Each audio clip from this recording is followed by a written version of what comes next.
ওই যে Kim Jong উনকে দেখেন, চিনেন? কিম জং উনকে চিনেন? কোথাকার প্রেসিডেন্ট? তার দেশের মানুষ খাবার খেতে পারে না, আর সে মিসাইল বানায় বসে বসে। আর আমেরিকা পশ্চিমা থেকে ভয় দেখায়, ভয় দেখায় না? দেখেছেন?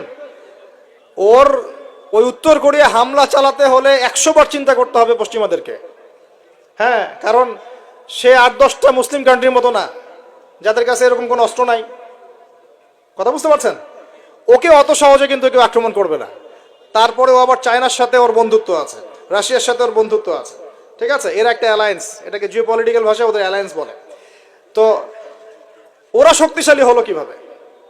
শুধুমাত্র ফাইন্যান্স দিয়ে না, এখানে পলিটিক্যাল ভিত্তি শক্ত, অস্ত্র শস্ত্র তাদের আছে। এখন বহির্বিশ্বের শত্রুরা ওদের দিকে চোখ তুলতে পারছে না, এত সহজ না। তো দেখেন আমাদের পিছিয়ে পড়ার এগুলোও কারণ আছে। মুসলিম কান্ট্রিগুলোর দিকে তাকায় দেখেন, কয়টা মুসলিম কান্ট্রি এইসব ক্ষেত্রে স্বয়ংসম্পূর্ণ? কয়টা কান্ট্রি দেখবেন আপনি? হ্যাঁ, বিশ্বকাপ আয়োজন করে বেড়াচ্ছে, বিশ্বকাপ ফুটবল আয়োজন করে বেড়াচ্ছে, পাশে ইয়েমেন সিরিয়ার মানুষ খেয়ে না খেয়ে মরে যায়, দেখার সুযোগ নাই। কি করছে? ওইখানে বেস ক্যাম্প দিয়ে রেখেছে পশ্চিমাদের জন্য, ওখানে বেস ক্যাম্প ঘাঁটি দিয়ে রেখেছে পশ্চিমাদের জন্য। এবং বহু মুসলিম কান্ট্রি যারা মানে আমাদের কাছে এখন আইডল হয়ে বসে আছে, ভিতরে ভিতরে ইহুদি খ্রিস্টানদের সাথে বন্ধুত্ব করে বসে আছে।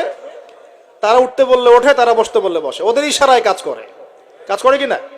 তো জিও পলিটিক্যাল ভিত্তি দুর্বল, ইকোনমিক ভিত্তি দুর্বল, ফাইন্যান্স দুর্বল, আর আমরা আধ্যাত্মিকত্ব তো দুর্বলই। তো সব মিলিয়ে এই যে 100 বছরে আমরা পিছিয়ে পড়লাম, এখানে 100টা কারণ খুঁজে বের করা যাবে, এত কারণ বলার সময় নেই।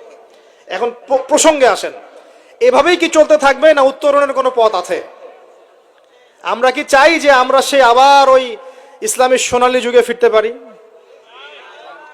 না, গলায় তো সাউন্ড নাই। আমরা তো মনে হয় চাই না যে আবার ইসলাম ফিরে আসুক পরিপূর্ণরূপে। আমরা চাই বা না চাই, আল্লাহ রাব্বুল আলামিন তার নবীর মাধ্যমে জানিয়ে দিয়েছেন সভ্যতা শেষ হবে একজন নবীর হাতে, তার নাম নবী ঈসা ইবনে মারিয়াম। তিনি 40 বছর এই বিশ্ব শাসন করবেন, তার আগে কিয়ামত হবে না।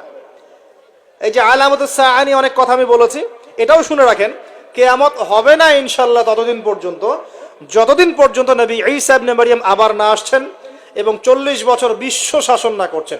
তিনি কোনো দেশ শাসন করবেন না, পুরো বিশ্ব শাসন করবেন। চিন্তা করতে পারছেন? এখন কি মনে হয় যে মুসলিমরা এরকম জায়গায় যাবে আবারও? আসলে কিন্তু বাইরের চোখ দিয়ে মনে হয় না, কিন্তু সত্যি কথা কি, ইতিহাস এভাবেই টার্ন করবে। কিভাবে করবে, কার মাধ্যমে করবে আল্লাহ পাক জানেন, আমরা জানি না। আমরা যদি না পারি আল্লাহ আমাদেরকে সরিয়ে দিবেন, সরিয়ে দিয়ে নতুন প্রজন্ম নিয়ে আসবেন। ওরা যদি না পারে আল্লাহ ওদেরকেও সরিয়ে দিবেন, নতুন জেনারেশন নিয়ে আসবেন। তারাও যদি না পারে আল্লাহ পাক কি বলছেন শোনেন। আল্লাহ পাক বলছেন সূরা মুহাম্মাদের মধ্যে, ওয়া ইন তাতাওয়াল্লাউ ইয়াস্তাবদিল কওমান গায়রাকুম সুম্মা লা ইয়াকুনু আমসালাকুম। তোমরা মুসলমানরা যদি না পারো, আমি ইহুদি খ্রিস্টান হিন্দু বৌদ্ধ তাদেরকে, কুফফারদেরকে হেদায়েত দিয়ে ইসলামে নিয়ে আসবো, তারা আমার হয়ে লড়বে ইনশাআল্লাহ। এটা আল্লাহ পাকের হিকমা। দেখছেন না দিন দিন মানুষ মুসলিম হচ্ছে না? দিন দিন বহু মানুষ মুসলমান হচ্ছে, কিন্তু দেখছেন এটা কিন্তু রেভলিউশন হচ্ছে, ইসলামের দিকে মানুষ আসছে। যত আক্রমণ হচ্ছে ইসলামের দিকে, তত বেশি মানুষ ইসলাম কবুল করছে, আলহামদুলিল্লাহ।